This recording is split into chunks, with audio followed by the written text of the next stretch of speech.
continuarmos ouvindo do jeito que continuarmos ouvindo, vocês sairão vencedores dessa luta. Vocês sairão vencedores dessa luta.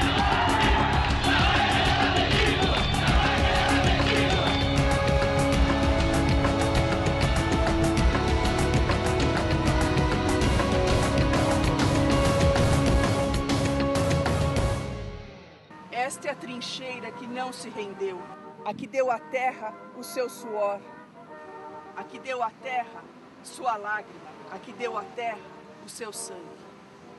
Esta é a trincheira que não se rendeu. Aqui é nossa bandeira cravada no chão, pelo branco do nosso ideal, pelo negro do nosso luto, pelo vermelho do nosso coração. Aqui atenta nos vigia, aqui invicta nos defende, aqui eterna nos glorifica. Esta é a trincheira que não se rendeu, a que não transigiu, a que não esqueceu, a que não perdoou. Esta é a trincheira que não se rendeu. Olá! Para os paulistas, a Revolução Constitucionalista de 1932 foi o maior movimento cívico da sua história.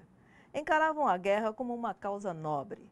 Era uma luta contra um golpe, era a manutenção da força política do Estado e, em última instância, orgulho de sua própria riqueza.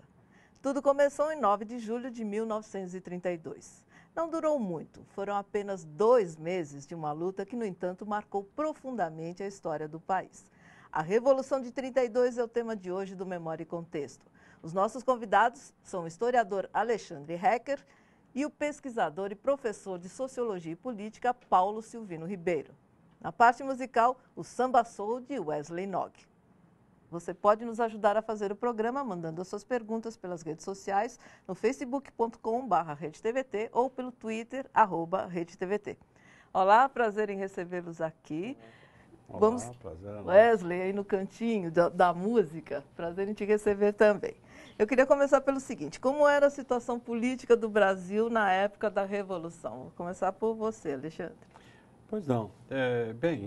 Existe, para começo de conversa, nós temos uma versão daquilo que se chamou indevidamente a Revolução de 32, porque Revolução você imagina uma transformação muito profunda, mas pelo contrário, aquele movimento significava justamente, de alguma maneira, a manutenção de uma certa ordem antiga, na medida em que os protagonistas eram, em boa parte, os conservadores que tinham sido alijados do poder em 1930, pela Revolução de 30 do Getúlio Vargas, que assume, então, de uma maneira discricionária o poder e que, mesmo prometendo um Estado de Direito, se mantinha como um governante de fato. Sim. Então, na verdade, assim, do ponto de vista externo, a chamada Revolução de 32 é um movimento para exigir que o Getúlio Vargas constitucionalizasse o país, criasse uma Constituição que ele havia prometido e que o Estado de São Paulo se organizasse autonomamente em relação ao governo federal. Sim. E tudo, então, começa por aí, a gente pode entrar em pormenores depois. Daqui a pouco. Paulo Silvino, era possível prever que haveria uma revolução, embora ele conteste a palavra revolução? Eu também concordo com ele, acho que talvez revolução não seja o termo melhor, porque realmente, ou seja, mas era um pouco mais assim, do né? mesmo. Sim, a gente acaba aprendendo assim, né, em livros de ensino médio, ensino fundamental. Mas acho que é o seguinte, prever, eu não sei, mas talvez, a gente pode realmente pensar que o Estado de São Paulo, né, e os outros estados que tiveram uma certa eminência antes de que o Getúlio chegasse, ou seja, a ser presidente, eles estavam se sentindo agora, ou seja, fora do centro de decisão. Sim. E São Paulo, de uma certa forma, a despeito da crise de 29, e muitos, né, ou seja, perderam as suas riquezas porque o café realmente quebrou, ainda tinha aquela coisa de que era realmente o principal estado, de que a riqueza estava aqui, não é? Você tem uma certa elite, né, bastante presente, e que durante toda a República Velha foi quem governou o país. Quer dizer, então, o que a gente chama de revolução, vamos continuar chamando de revolução? Sim. Fica mais É fácil. um termo, a história adotou assim. Sim. Foi uma coisa de elite, a população sabia do que estava acontecendo, apoiava mudava de alguma forma? Olha, eu acho que, assim, historicamente a população está a última a saber? É sempre a última a saber. Sim. Né? Então, ou seja, foi assim com o processo de independência, foi assim com o processo de proclamação da República e não diferentemente com a Revolução de 32.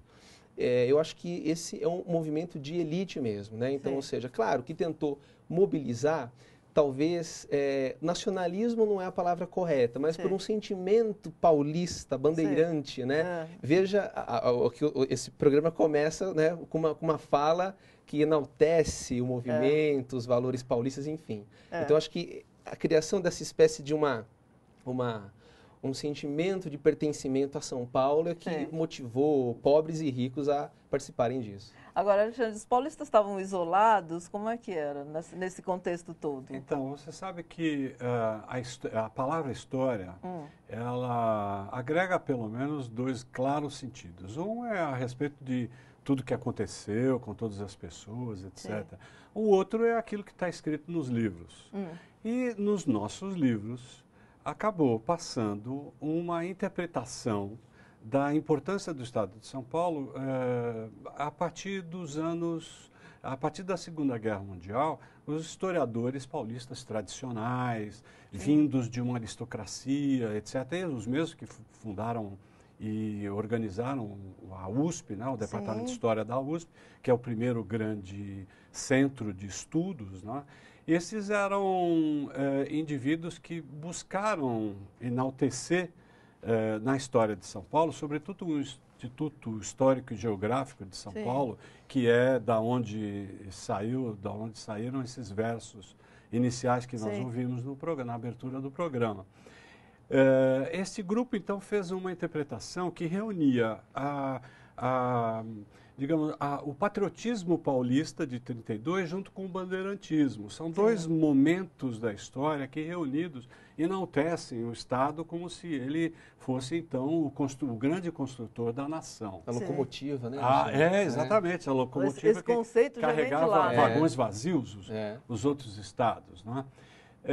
Mas ocorre o seguinte, é preciso, como o próprio programa nos exige, que coloquemos as coisas no contexto. Sim. E o contexto é de que vivíamos até 30 um sistema que se chamou a República Velha, justamente velho, porque significava o poder dos barões de café e dos latifundiários no Brasil. E o partido que era hegemônico nesse período era o PRP, Partido Republicano Paulista. Este é que foi tirado do poder. E o Getúlio Vargas, ao assumir em 3 de novembro de 30, designou um interventor, João Alberto, que era um típico tenentista, ou seja, imbuído daquele conjunto de ideias que a gente poderia chamar talvez de uma ditadura democrática, da instituição. É possível? Uma contradição de termos, não é? Pois é, mas uma ditadura que, superando os limites da política oligárquica até então em vigor, impusesse normas, leis, direitos aos trabalhadores. Tanto assim que você tem toda a construção a partir de 30, do Ministério do Trabalho, das leis trabalhistas, etc., até no Estado Novo depois a consolidação das leis do trabalho, salário mínimo, etc. Então era isto que eles pensavam em impor. E São Paulo, evidentemente, tinha até um partido muito interessante chamado Partido Democrático em São Paulo, criado em 1926, que havia apoiado Getúlio na Aliança Liberal em 30. Mas que depois, então, na medida em que o Getúlio age dessa maneira ditatorial com o Estado, impondo um governante estranho... mexendo nos brios dos paulistas que queriam continuar poderosos. Pois mas não exatamente de todos os paulistas, né? Por exemplo, você tem o operariado está fora disso. Está fora dessa conversa. A classe média não. Não é? A classe média foi o grande ator político da chamada Revolução de 32. Já continuamos, agora é hora de colocar música no nosso papo. Tudo bem, Wesley? Tudo jóia. Prazer em recebê-lo aqui. Estou com o seu disco novo aqui na mão. Sou assim. Sou assim. Saindo agora, Wesley? Esse é o nosso 5º trabalho. Sou assim é uma espécie, um tipo de autobiografia coletiva. Como é que se faz uma autobiografia Nos coletiva? poemas musicados estão lá a sua história, a minha história, a nossa história.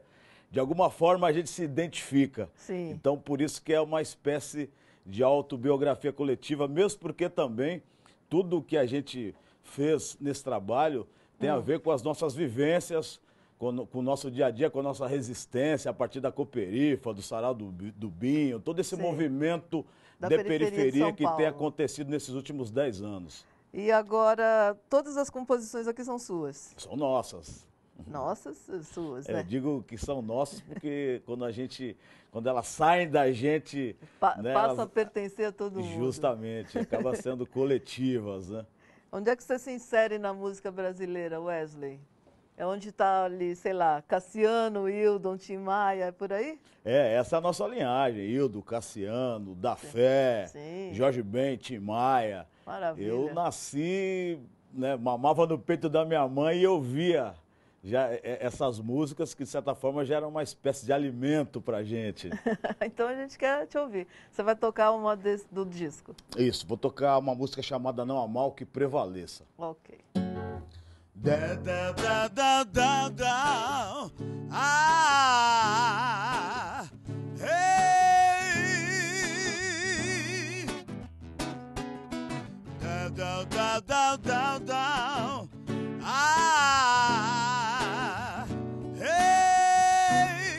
Da ponta dos pés ao alto da cabeça não há mal que prevaleça. Da ponta dos pés ao alto da cabeça não há mal que prevaleça. A vida não foi feita pra sofrer, pra viver é preciso escolher. Da escolha nasce o milagre, do vinho fácil vinagre, da tristeza vem alegria, ao findar a noite brilha um lindo dia. Da escolha nasce o milagre, do vinho fácil vinagre, da tristeza vem alegria, ao findar a noite brilha um lindo dia. Da ponta dos pés ao alto da cabeça não há mal que prevaleça. Da ponta dos pés ao alto da cabeça não há mal que prevaleça. A vida não foi feita pra sofrer, pra viver é preciso escolher. Da escolha nasce o milagre, do vinho fácil vinagre, da tristeza vem alegria, ao findar a noite brilha um lindo dia. Da escolha nasce o milagre, do vinho fácil vinagre, da tristeza vem alegria, ao findar a noite brilha um lindo dia. Da da da da da da.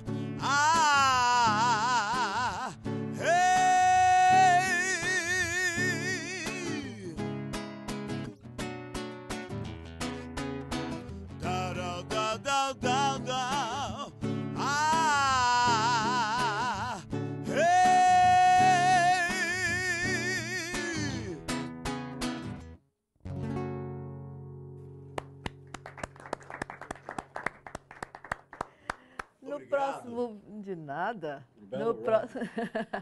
No próximo vídeo, os paulistas reagem ao golpe de Estado de 1930, que depôs Washington Luiz e impediu a posse de Júlio Prestes.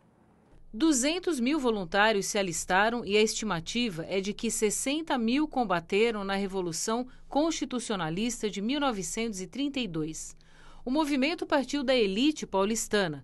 Foi uma reação ao golpe de Estado de 1930 que depôs o presidente Washington Luiz, impediu a posse do presidente eleito Júlio Prestes, os dois paulistas, e instaurou o governo provisório, liderado por Getúlio Vargas, que havia sido derrotado nas eleições de 30.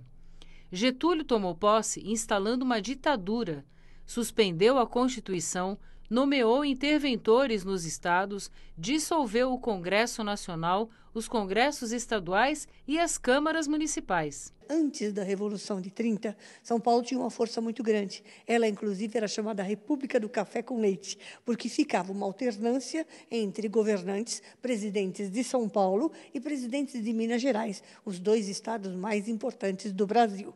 A partir desse momento, a partir da Revolução de 30, as lideranças paulistanas elas perdem a sua importância. E nós vamos ter um governante que é originário do Rio Grande do Sul e que não vai dar a essas elites o mesmo tipo de papel e de predomínio que elas possuíam. O senador Cândido Nogueira da Mota diz no plenário em 1929, em outras palavras, que os que se uniram na Aliança Liberal, Minas, Rio Grande do Sul e Paraíba, tinham inveja do desenvolvimento de São Paulo. Tá certo isso?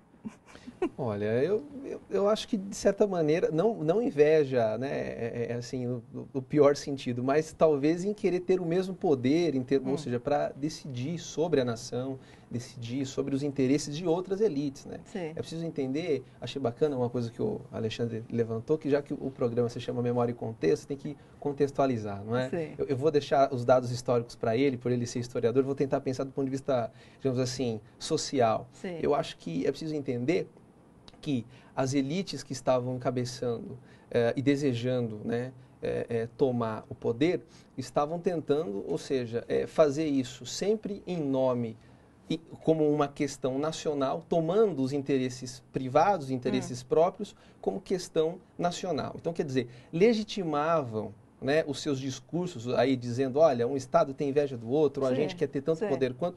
Mas a questão não era pensar, digamos assim, o desenvolvimento regional especificamente, mas era manter a mesma estrutura de poder econômica, que eu acho que esse é o ponto, não é? E daí essa querela entre os Estados. Né? Sim.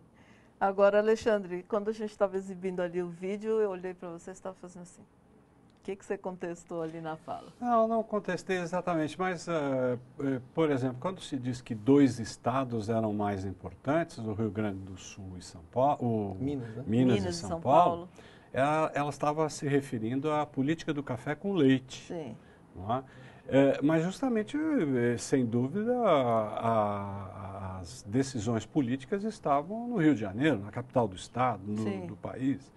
E, nesse sentido, a gente tinha...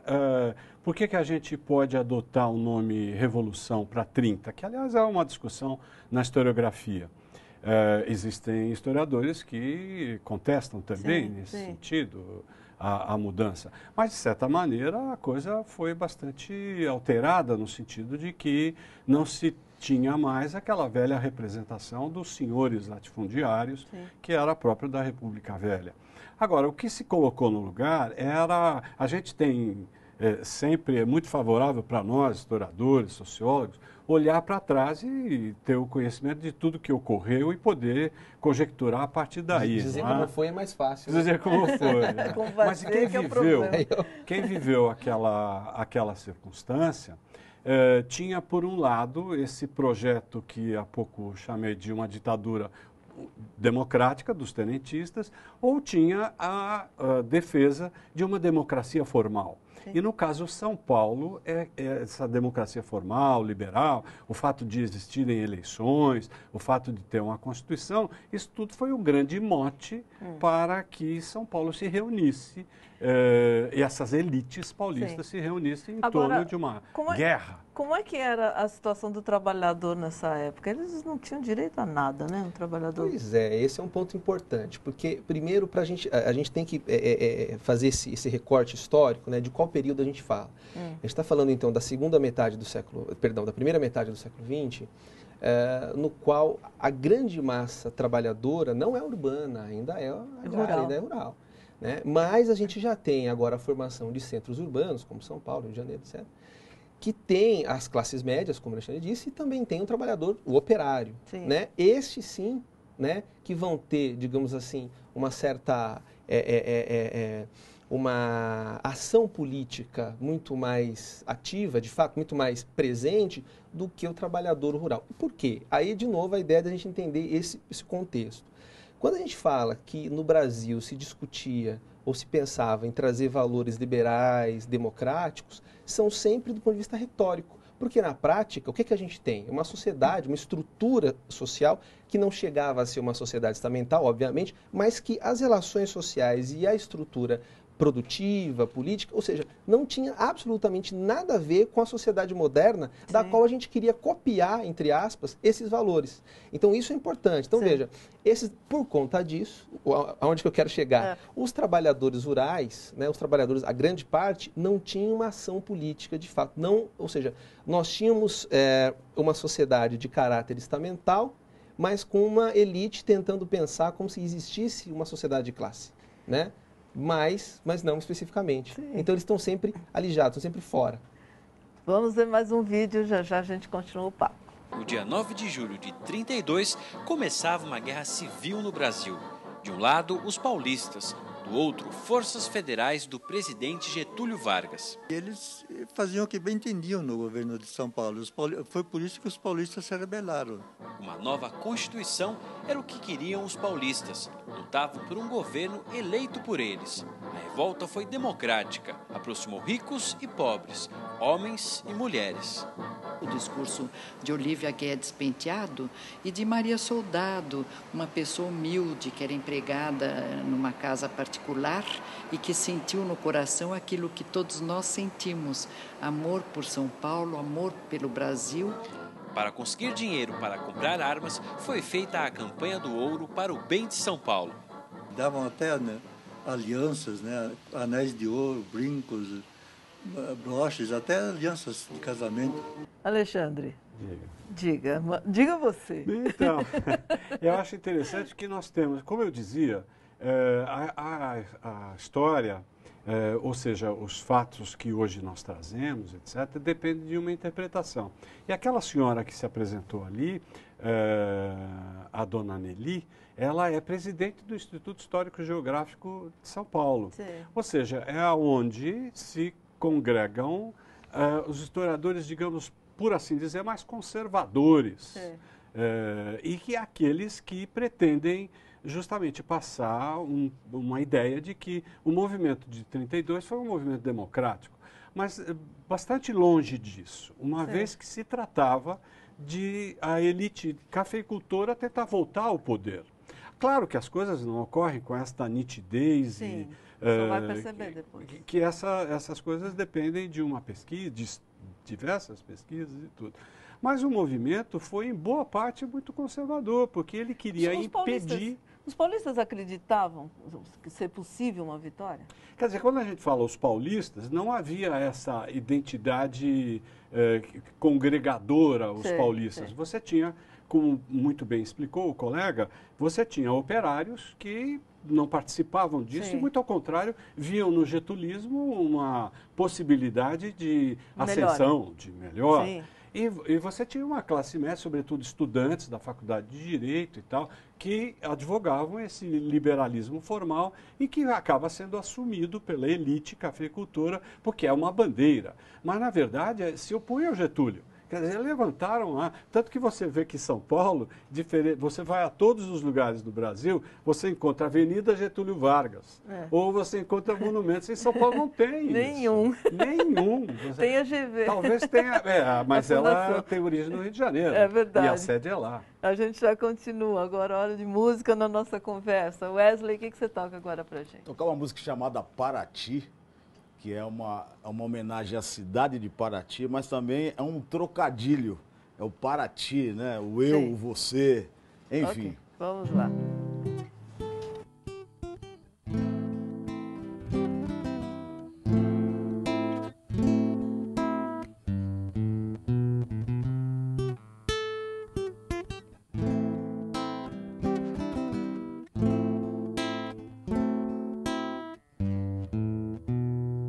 Embaixo da montanha que fumega,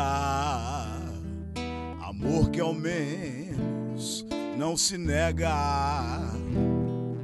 Há um porto somente para ti, florescendo em nós, em mim, em ti, para chegar numa encruzilhada cruz.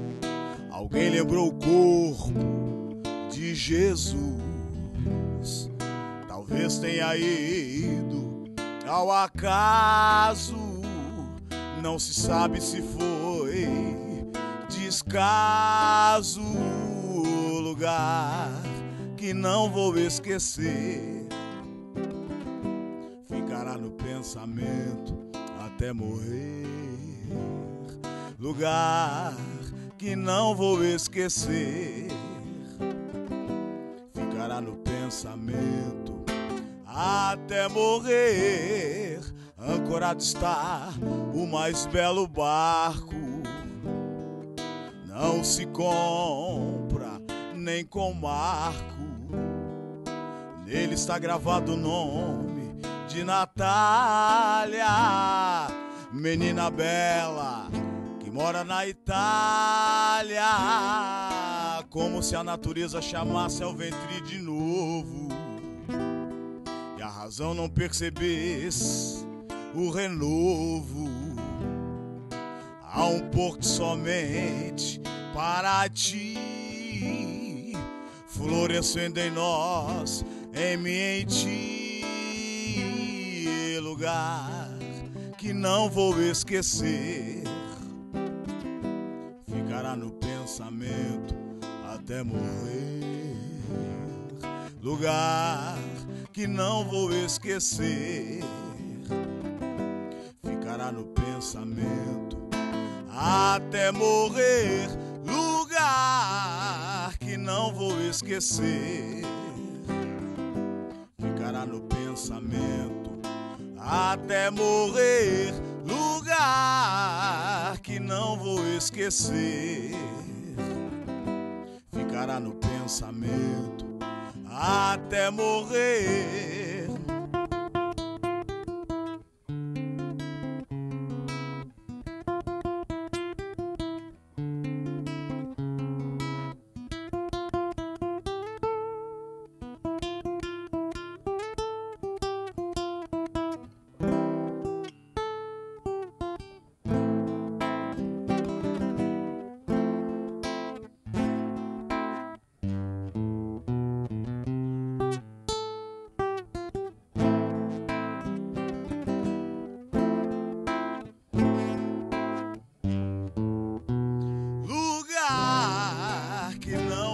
Esquecer,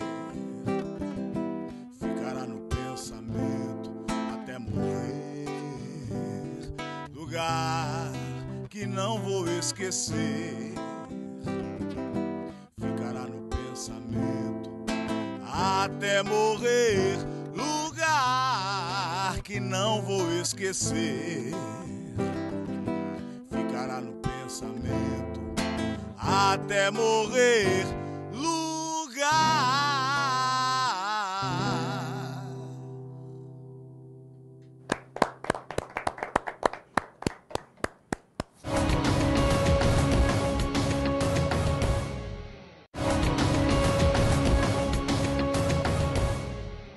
Os gaúchos tinham um poder militar superior ao dos paulistas. Sem armas, os paulistas se renderam em 2 de outubro de 32.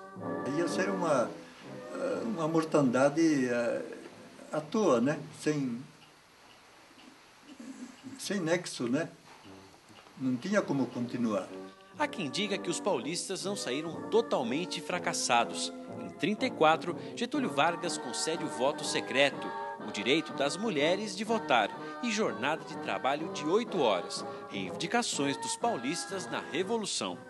O que os paulistas queriam era o respeito pela Constituição. Foi por isso que muitos morreram. Para que essas histórias não se percam, o Instituto Histórico Geográfico de São Paulo abre no próximo dia 9 um andar inteiro dedicado à Revolução. O espaço, que ficará aberto ao público, terá a maior coleção de livros e documentos sobre a data. Além dos livros, o visitante que vier até aqui ao Memorial de 32 vai poder encontrar objetos interessantes, como essa matraca. Ela servia para confundir os inimigos. Assim, dava-se a impressão que havia muito mais soldados paulistas nas trincheiras do que na realidade. Capacetes, armas e quadros completam o acervo do Memorial de 32. Nós demos aos outros a vida dos jovens e a constituição do país. Paulo Silvino, os paulistas não saíram mesmo totalmente fracassados de 32? Olha, tomando por base o que a senhora disse, eu acho que não, realmente conseguiram, né, parte disso. Agora, eu acho que é preciso entender uma outra vitória, talvez eu estou até esticando aqui um pouco, indo além, ou seja, pensando nos desdobramentos dessa revolução. Pensar como que São Paulo tentou se articular após 32 para se fortalecer enquanto Estado, enquanto economia e o seu próprio poder político. Falo disso, por exemplo, até para a gente pensar a fundação da própria escola que eu faço parte, que é a FESP, que antigamente era Escola Livre de Sociologia e Política, que na verdade hoje é a Fundação Escola de Sociologia e Política. Mas que na época, no momento da sua fundação, você tem figurões, né, paulistas, né, paulistanos, como Roberto Simons, que entendem o seguinte: olha, é preciso então criar uma escola para que se possa preparar uma elite pensante para que a gente realmente faça política, né, e possamos nos afirmar.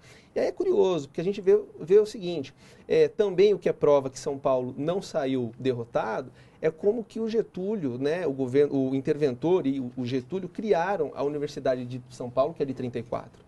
Né? Isso para São Paulo foi uma senhora, né, vitória, avanço. Né? Quer dizer, muitas das coisas que Getúlio fez a partir de 34 seriam como, sei lá, um agrado aos paulistas ou consequência das reivindicações dos paulistas? E eu acho que não é só isso. Eu acho que a gente precisa pensar o seguinte, pensar como que o café, ainda até os anos 40, continuou tendo um papel importante, embora a gente já tivesse em vigência uma política de substituição de importações. Mas o café ainda era presente. Então, ou seja, os paulistas, a despeito de estarem rateando, reclamando, sempre tiveram, ou seja, com uma posição em relação aos outros estados que tinham inveja, como você disse, né, sempre estiveram na frente.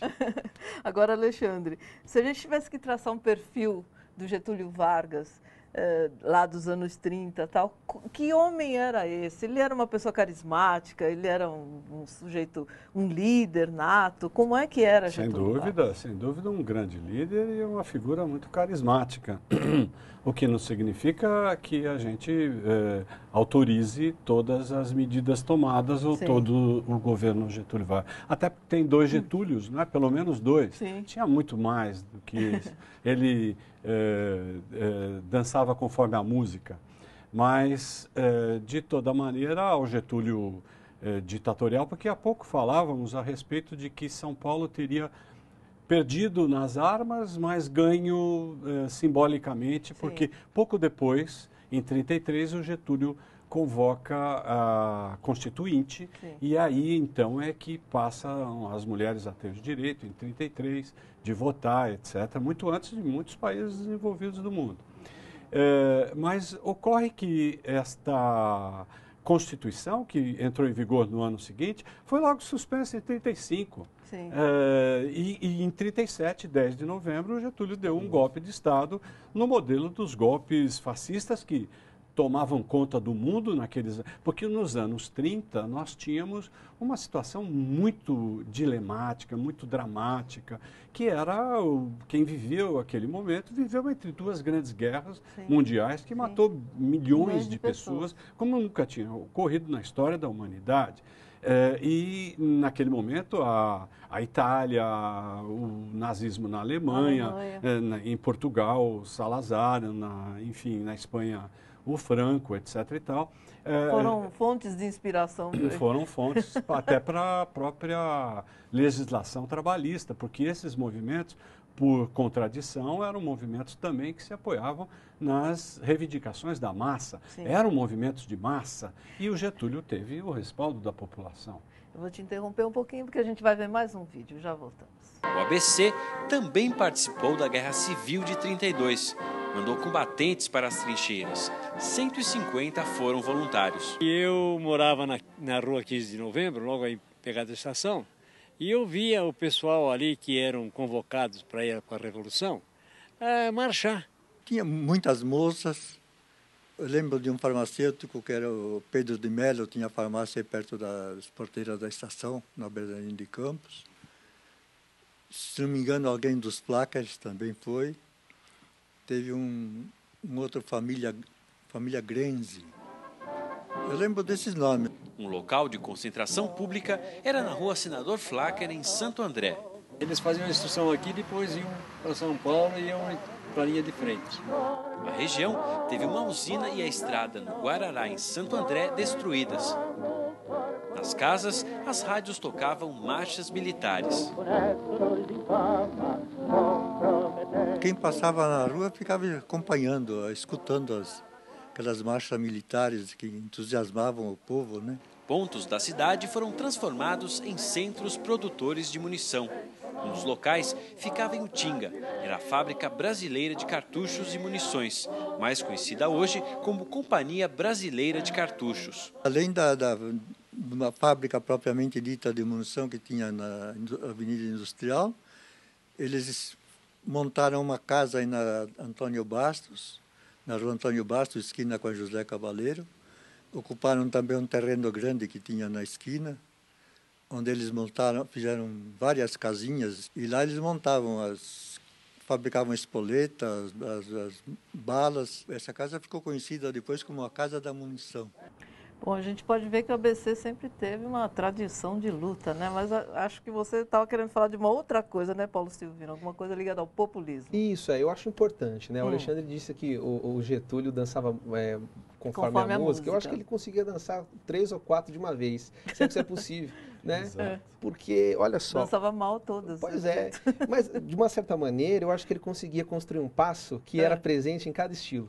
Isso é uma coisa importante, porque olha só, o populismo nada mais foi do que tentar conciliar interesses desse novo, digamos assim, operariado, dessa classe média e ao mesmo tempo dessas elites agora industriais e também agrárias, ou seja, todo mundo querendo construir um Brasil, ou melhor dizendo, querendo construir uma condição econômica melhor. Então, quer dizer, as elites querendo lucrarem cada vez mais, os operários entendendo que precisavam ter direitos trabalhistas e etc. Então, não é à toa que ele vai fazer a CLT, enfim. Sim. Então, eu acho importante pensar isso, né? Então, quer dizer, esse contexto dos anos 30, 40 é a construção de um Brasil moderno, a tentativa da construção de um Brasil industrial, substituindo as importações, já que lá em 29 se viu que não dava para manter a nossa economia pautada apenas nisso, né? E com esse discurso daí nacionalista, o Getúlio vai legitimar lá no dia 10 de novembro, não é isso, né?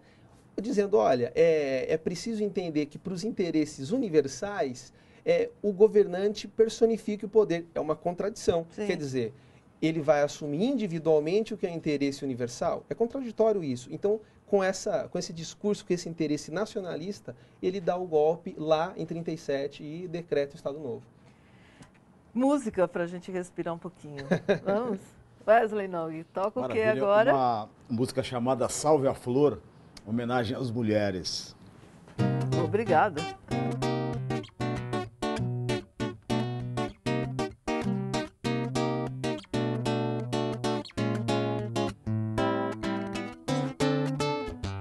Salve a flor, que a mulher gosta com amor. Salve a flor, que a mulher gosta com amor. Salve a flor, que a mulher gosta com amor. Salve a flor, que a mulher gosta com amor. Toda mulher gosta de flor, ainda mais se for com amor.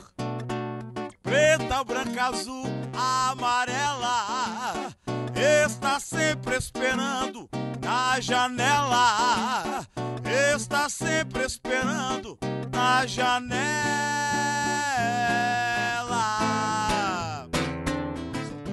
Salve a flor, que a mulher gosta com amor. Salve a flor, que a mulher gosta com amor. Salve a flor, que a mulher gosta com amor. Salve a flor, que a mulher gosta com amor. Toda mulher gosta de carinho, massagem, cafuné, beijinho. Algumas delas nada tem, mas esperam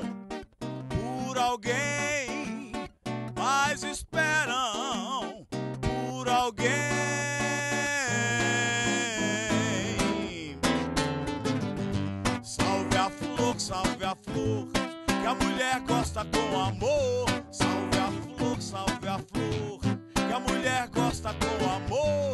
Salve a flor, salve a flor, que a mulher gosta com amor. Salve a flor, salve a flor, que a mulher gosta com amor. Salve a flor, salve a flor, que a mulher gosta com amor.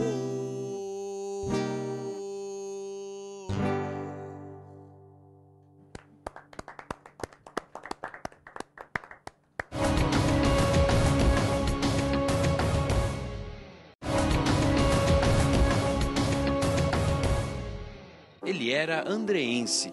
Com uma habilidade inata, conseguiu mostrar uma visão bem particular de alguns personagens da Revolução de 32. Ele desenhava mesmo, a pessoa entrava, ele já rabiscava a caricatura, gostava mesmo, era um dom que ele tinha. As caricaturas foram publicadas no jornal O Estado de São Paulo.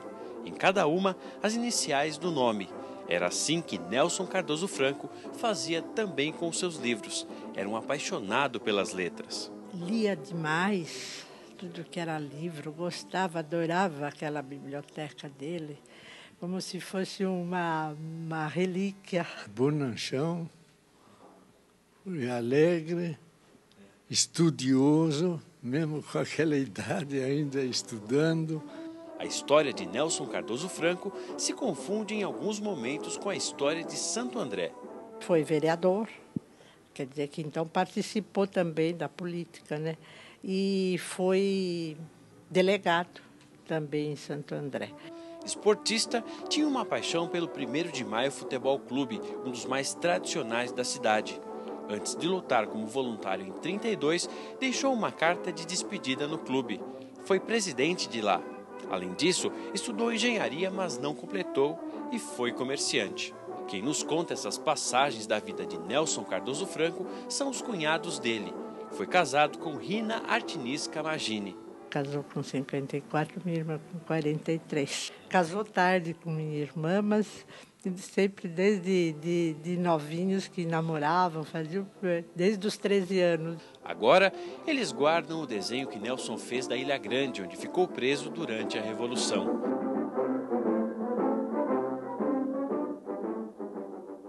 Alexandre, os intelectuais paulistas, logo depois da Semana de 22, estava tão próximo, eles eram separatistas.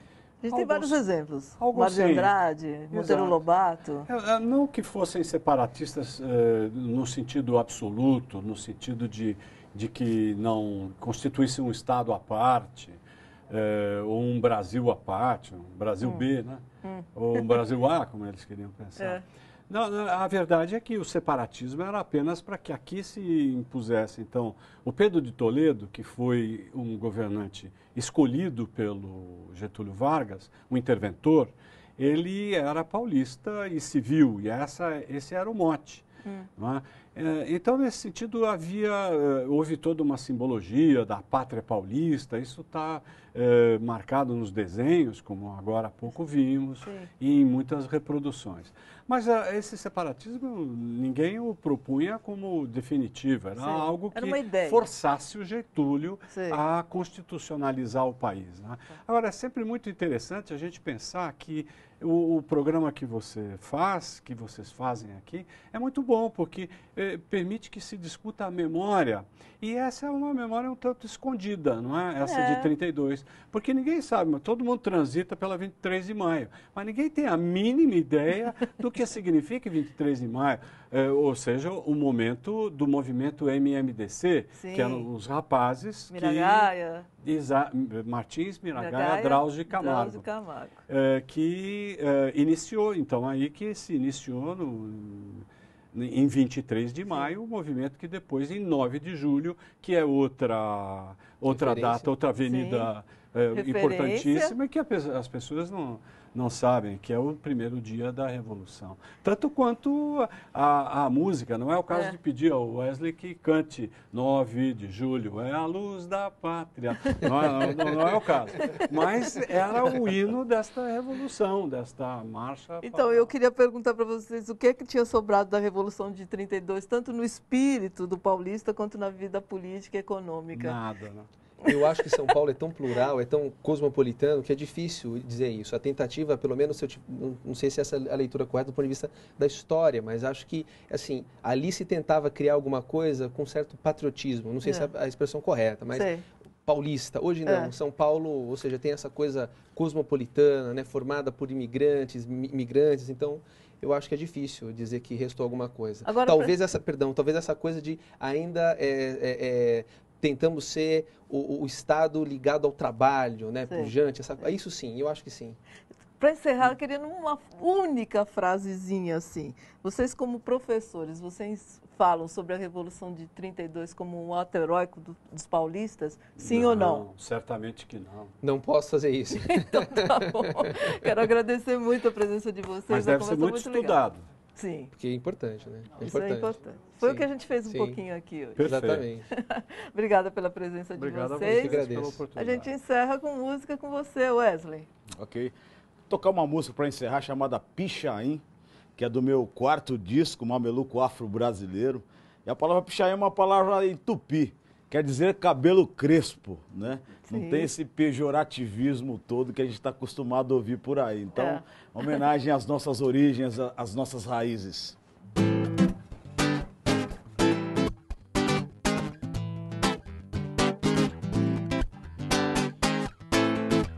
É pichain, o meu cabelo é tupi com tamborim. É pichain, o meu cabelo é tupi com tamborim. É pichain, o meu cabelo é tupi com tamborim. É pichain, o meu cabelo é tupi com tamborim. O meu cabelo é marca de raça, é algo que não passa. Traz a sua história, esfinge de luta, povo guerreiro, sempre na labuta. É pichain, o meu cabelo é tupi com tamborim. É pichain, o meu cabelo é tupi com tamborim. É pichain, o meu cabelo é tupi com tamborim. É pichain, o meu cabelo é tupi com tamborim. O meu cabelo é marca de raça, é algo que não passa. Traz a sua história, esfinge de luta, povo guerreiro, sempre na labuta. É pichain, o meu cabelo é tupi com tamborim. É pichain, o meu cabelo é tupi com tamborim. É pichain, o meu cabelo é tupi com tamborim. É pichain, o meu cabelo, o meu cabelo é tupi com